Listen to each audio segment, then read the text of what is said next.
भारत के सबसे बड़े सरकारी bank state bank of India ने 21,000 करोड़ रुपए का लोन अडानी ग्रुप के फर्मों को दिया है।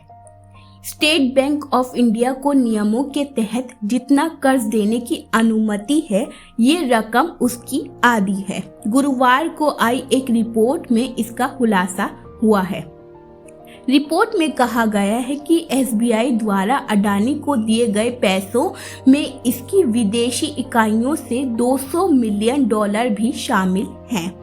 एसबीआई के चेयरमैन दिनेश कुमार खारा ने गुरुवार को कहा कि उथल-पुथल से प्रभावित अडानी समूह की कंपनियां कर्ज चुका रही हैं और बैंक ने अब तक जो कुछ भी उधार दिया है उसमें तत्काल उन्हें कोई चुनौती नहीं दिख रही है। ब्लूमबर्ग ने एक सूत्र के आधार पर ये जानकारी दी है।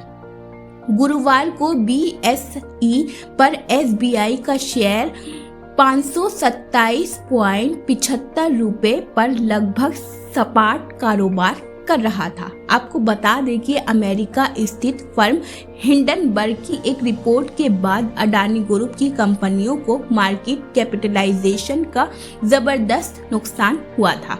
एक रिपोर्ट के अनुसार हिंडनबर्ग की रिपोर्ट के बाद एक सप्ताह में अडानी ग्रुप की कंपनियों को $100 अरब के मार्केट कैपिटलाइजेशन का नुकसान हुआ। हिंडनबर्ग की इस रिपोर्ट में अडानी ग्रुप की कंपनियों के वित्तीय कामकाज पर सवाल उठाए गए थे।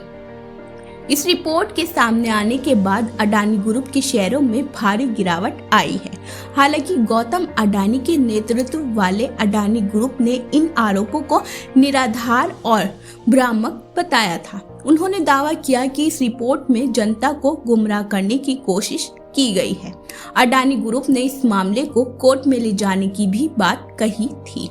आपको बता दें कि गुरुवार को रिजर्व बैंक ऑफ इंडिया ने सभी सरकारी बैंकों से कहा है कि उन्होंने कितना लोन अडानी ग्रुप की कंपनियों को दिया है, इसकी जानकारी आरबीआई को दें।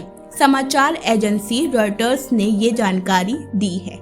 रॉयटर्स की रिपोर्ट के अनुसार आरबीआई ने जो जानकारियां मांगी हैं उसमें कर्ज देने के लिए अडानी ग्रुप की जिन संपत्तियों को कोलैटरल के रूप में माना गया है उसकी लिस्ट भी शामिल है।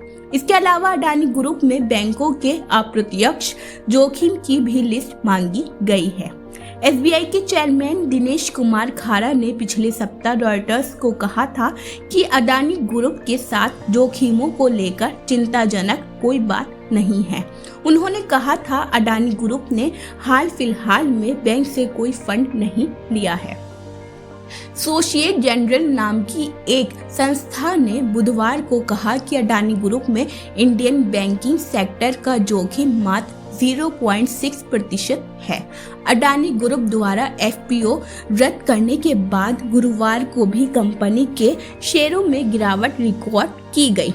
इसके बाद इस दिग्गज कंपनी का मार्केट लॉस $100 बिलियन तक चला गया है। गुरुवार को अडानी एंटरप्राइजेस के स्टॉक में लगभग 20% की गिरावट दर्ज की गई, जो मार्च 2022 के बाद से अपने सबसे निचले स्तर पर पहुंच गया है। इस ग्रुप की अन्य कंपनियां भी दबाव में देखी गईं। अडानी पोर्ट्स और स्पेशल इकोनॉमिक जोन 5% नीचे थे, जबकि Adani total gas, Adani green energy और अडानी ट्रांसमिशन में 10% की गिरावट आई थी। अगर पंजाब नेशनल बैंक की बात करें तो इस बैंक का अडानी ग्रुप में कुल जोखिम 7,000 करोड़ रुपए है। तो ये थी नाजरीन गौतम अडानी के ताल्लुक से अहम खबर। यूसरा अंसारी की रिपोर्ट, न्यू दिल्ली। अगर आपने अभी तक हमारे चैनल को सब्सक्राइब नहीं किया है तो आज ही हमारे चैनल को सब्सक्राइब कीजिए ताकि आप देश और दुनिया से जुड़ी सभी खबरें देखते रहें। शुक्रिया।